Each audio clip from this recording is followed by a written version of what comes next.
Président sud-africain Cyril Ramaphosa, où il a essayé de lui démontrer, malgré les faits, malgré le réel, qu'il existait un génocide blanc en Afrique du Sud.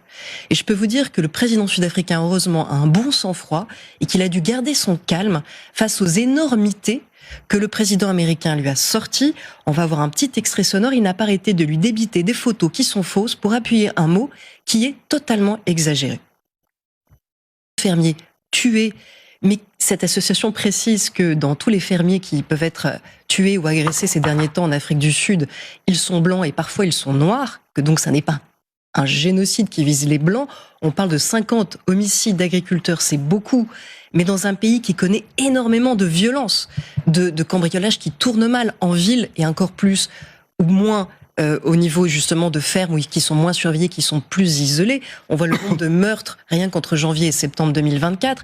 Je précise aussi qu'il y a énormément de violence entre noirs sud-africains qui s'en prennent dans les townships à des noirs venus d'autres pays, des migrants.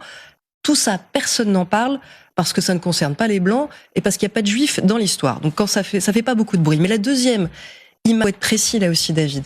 La plainte de l'Afrique du Sud contre Israël a été rejetée par la Cour internationale de justice, justement parce que le mot génocide n'est pas approprié à ce qui se passe. On peut parler de crimes de guerre, on peut enquêter sur, on peut même parler de crimes contre l'humanité, c'est très fort, on peut parler de vraiment de violences monstrueuses, de bombardements monstrueux.